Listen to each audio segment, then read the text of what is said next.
नमस्कार। द देसी अड्डा पर आपका स्वागत है। मैं हूं राकेश तिवारी।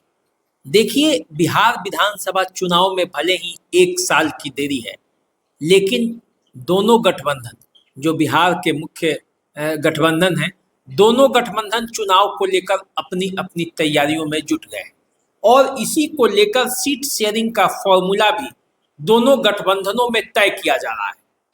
आज हम जो बात करने वाले हैं आपसे, वो एनडीए किस तरह से अपने गठबंधन को लेकर और गठबंधन में सीटों को लेकर तैयारी में जुटा है, इस बात की आज आपसे चर्चा करेंगे। और खास करके जनता दल यूनाइटेड जो है, जनता दल यूनाइटेड किस फॉर्मूले पर चाहती है कि बीजेपी के साथ सीटों का शेयरिंग, और बीजेपी के साथ जब सीटों का शेयरिंग होगा तो उसके बाद जो चुनाव होगा वो होगा। लेकिन उस सीट शेयरिंग का जो फॉर्मूला है वो जनता दल यूनाइटेड अपने हिसाब से चाहती है। तो आज इसी बात पर हम चर्चा करने वाले हैं, आपको समझाने वाले हैं, खुद समझने वाले हैं। जो मामला चल रहा है, जो बाजार में चर्चा है, जो हमारे सूत्र बता रहे हैं, सबको मिलाकर आपको बताएंगे कि आखिर Janata Dal United seat sharing का फॉर्मूला बीजेपी से क्या चाहती है। क्योंकि बातें तो बहुत हो रही है, बातें ये भी हो रही है कि सीट शेयरिंग को लेकर न चिराग पासवान तैयार हो पा रहे हैं और न जीतन राम मांझी, उपेंद्र कुशवाहा को भी लेकर इस सीट शेयरिंग के मामले में थोड़ी सी नाराजगी है। और वो सब लोग चाहते हैं कि पहले फॉर्मूला तय हो जाए और ये बता दिया जाए कि कौन कौन कितने सीटों पर चुनाव लड़ेंगे, ताकि उन्हें तैयारी करने में कोई दिक्कत न हो और वे तैयारी में जुट जाएं। क्योंकि चुनाव जो है विधानसभा का, ये बहुत ही महत्वपूर्ण है। क्योंकि अब चुनाव जो है वो दो गठबंधनों के बीच सिर्फ न होके एक प्रशांत किशोर के आने से भी उसमें मामला जो है त्रिकोणीय आसार कहीं बन जाए, तो इसलिए भी तैयारी करना चाहते हैं सभी घटक तक। तो इसीलिए पूरी बातें हो रही है और सब चाहते हैं कि बीजेपी उनको उनके हिस्से का जो सीट है वो बैठ के तय कर लिया जाए, ताकि जब चुनाव की घोषणा होगी तो कोई गड़बड़ी और हड़बड़ी नहीं रहेगी। लेकिन बीजेपी जो है वो ऐसा नहीं चाहती। बीजेपी चाहती है कि अभी चुनाव नज़दीक आने दिया जाए और जैसे चुनाव नज़दीक आएगा तब इसकी घोषणा भी की जाएगी और इस तरह का सीट शेयरिंग का फॉर्मूला भी तय किया जाएगा। देखिए, आज हम आपको सबसे पहले बता देते हैं कि बीजेपी से जनता दल यूनाइटेड क्या चाहती है। बीजेपी से जनता दल यूनाइटेड ये चाहती है कि जो सीटों का शेयरिंग, वो जो सीट का शेयरिंग हो वो बीजेपी और जनता दल यूनाइटेड के बीच में हो। क्योंकि जनता दल यूनाइटेड का मानना है कि उसका समझौता जो है वो बीजेपी से है, न कि लोजपा आर से है, न कि जीतन राम मांझी की पार्टी से है, न कि उपेंद्र कुशवाहा से है। वो तीनों से इनका कोई समझौता नहीं है, उन लोगों से समझौता बीजेपी का है। तो जनता दल यूनाइटेड ये चाहती है कि पहले बीजेपी और जनता दल यूनाइटेड के बीच सीटों की सहमति बन जाए, सीटों का फॉर्मूला तय हो जाए कि कितने सीटों पर कौन लड़ेगा। इसके बाद बीजेपी अपने सीटों में से जो जो उनकी सहयोगी पार्टियां हैं उनको जितना सीट मन करे वो दे दे। तो ये जनता दल यूनाइटेड का मानना है। जो हमारे सूत्र बता रहे हैं कि इसी लाइन पर विचार कर रही है जनता दल यूनाइटेड और इसी लाइन पर काम करने का वो प्रयास कर रही है। लेकिन बीजेपी चाहती है कि सबको एक साथ बैठाकर आम सहमति से जहां जहां जीतने वाले कैंडिडेट हो उनको टिकट दिया जाए और जिस पार्टी के पास जीतने वाले कैंडिडेट नहीं है उन्हें टिकट नहीं दिया जाए। तो संगठन के मामले में बीजेपी तो मजबूत है, हर क्षेत्र में उसके अपने लोग हैं और हर क्षेत्र में उसके पास अपने प्रत्याशी हैं। जनता दल यूनाइटेड को लेकर भी इसी तरह की बात आप कह सकते हैं। चिराग पासवान, जीतन राम मांझी को कुछ अधिक सीटें चाहिए।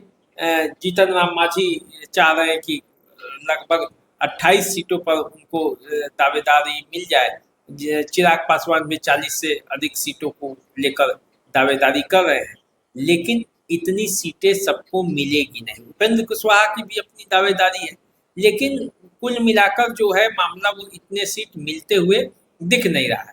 अब देखिए पूरा मामला क्या है। अब जनता दल यूनाइटेड चाहती है कि कम से कम जो फॉर्मूला उन लोगों ने 20 में तय किया था, कि 20 में जो फॉर्मूला था कि 121 सीटों पर जनता दल यूनाइटेड ने बीजेपी के लिए छोड़ दिया था और 122 सीट बीजेपी ने जनता दल यूनाइटेड के लिए छोड़ दिया था। तो कुल मिलाकर बिहार में बड़े भाई की भूमिका में भी पिछले चुनाव में जनता दल यूनाइटेड रहा है। विधानसभा के चुनाव में, लोकसभा का चुनाव की बात आप छोड़ दीजिए, लेकिन विधानसभा के चुनाव में जनता दल यूनाइटेड 2005 के बाद कभी भी बीजेपी से कम सीटों पर चुनाव न लड़ा है, न कोई समझौता हुआ है। अब 2015 में जो चुनाव हुआ जिसमें जनता दल यूनाइटेड आरजेडी के साथ लड़ी थी, वो 2005 के बाद सबसे कम सीट था जिस पर जेडीयू लड़ी थी, वो 101 था। तो उसमें भी आरजेडी 101 और जनता दल यूनाइटेड 101, दोनों इतने इतने सीटों पर चुनाव लड़ी थी, बराबरी की सीटों पर। तो कभी छोटा भाई बन के जनता दल यूनाइटेड 2005 के बाद चुनाव नहीं लड़ा है और इस चुनाव में भी इसी बात की मारामारी है। इसी बात के लिए बीजेपी पर जनता दल यूनाइटेड दबाव बना रही है कि कम से कम 122 जो सीटें थी, जिसमें जनता दल यूनाइटेड ने 7 सीटें मांझी को दी थी और कुल 115 सीटों पर खुद चुनाव लड़ी थी।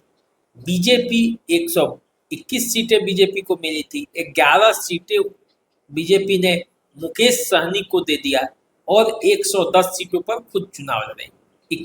तो मुकेश सहनी 11 सीट पर लड़े और 7 सीट पर हम लड़े। तो अभी भी इस फॉर्मूले पर काम बन सकता है, लेकिन चिराग पासवान जो कि एनडीए के एक महत्वपूर्ण घटक दल है, पिछले चुनाव में नहीं थे और जब वो पिछले चुनाव में भी सीटों के को लेकर ही बाहर हुए थे गठबंधन में, और तब उन्होंने 143 सीटों पर अपने उम्मीदवार उतार दिए थे और जो उम्मीदवार उतारे थे उसमें से 9 उम्मीदवार जो थे वे दूसरे नंबर पर थे। एक उम्मीदवार जो है मटिहानी से राजकुमार सिंह चुनाव जीते भी थे, लेकिन राजकुमार सिंह बाद में जनता दल यूनाइटेड में शामिल हो गए। लेकिन जो सफलता मिलनी चाहिए वो सफलता तो नहीं मिली, लेकिन वोट परसेंटेज 5.66% चिराग पासवान के खाते में चला गया। यानी कि मुकाबला 9 जगह पे दूसरे स्थान पर आना और अन्य जगहों पे भी उनको अच्छा खासा वोट आया था। जनता दल यूनाइटेड के 2 बागी उम्मीदवारों को एलजेपी ने टिकट दे दिया था और 4 बीजेपी के बागी उम्मीदवारों को टिकट दिया था। तो ऐसे मिलाकर जो है चिराग पासवान ने 2020 की लड़ाई लड़ी थी और तब क्या हुआ था कि जनता दल यूनाइटेड मात्र 43 सीटों पर सिमट गई थी। तो ऐसी स्थिति में इस बार न बने और जनता दल यूनाइटेड के साथ चिराग पासवान बने रहे, इसके लिए अब मंथन चल रहा है। लेकिन 20 के फॉर्मूले जो विधानसभा का फॉर्मूला है, जनता दल यूनाइटेड उसी फॉर्मूले पर अड़ी हुई है। उसे लोकसभा का फॉर्मूला नहीं चाहिए।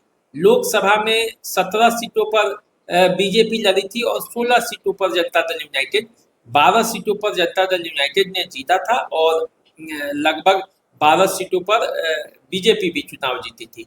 यानी कि 17 सीटें लेकर बीजेपी भी 12 सीट पर ही लड़ी।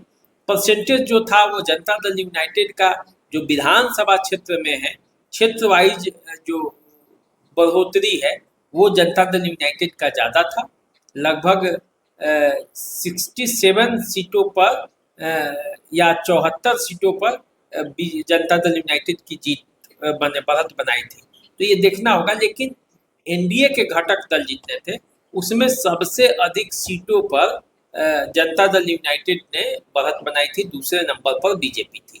तो इस लिहाज से भी अब जनता दल यूनाइटेड के पाले में मतलब वो गेंद है और वो गेंद लेकर बीजेपी के पाले में वो फेंक रही है कि भाई इस गेंद को संभालिए और उनको जितना सीट अब तक विधानसभा चुनाव में वो मिलते रहा है उसमें कोई कॉम्प्रोमाइज नहीं होना चाहिए, क्योंकि जनता दल यूनाइटेड पहले की तरह ही अब भी मजबूत है और चुनाव में उसका रिजल्ट आपको देखने को मिलता है।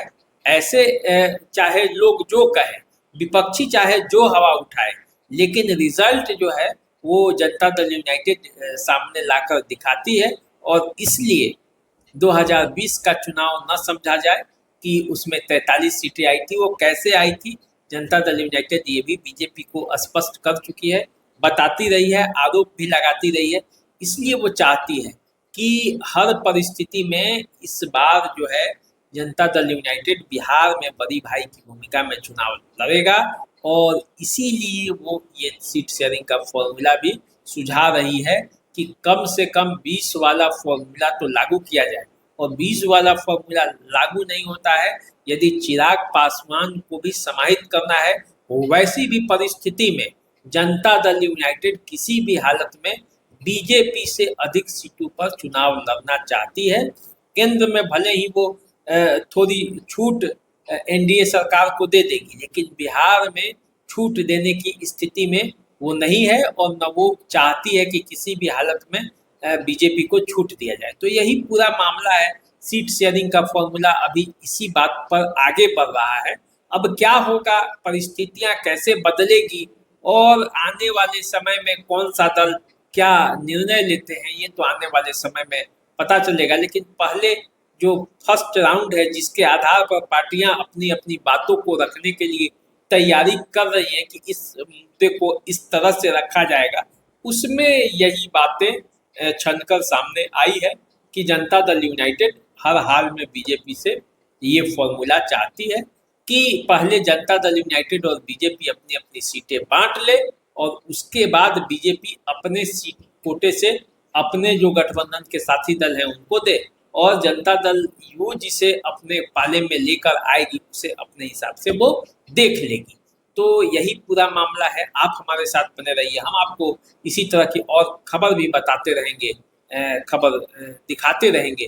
तो आप हमारे साथ बने रहिए, देखते रहिए द देसी अड्डा। चैनल को सब्सक्राइब कर लीजिए और इस पर आपका क्या विचार है वो भी हमें कमेंट के माध्यम से बताते रहिए। नमस्कार।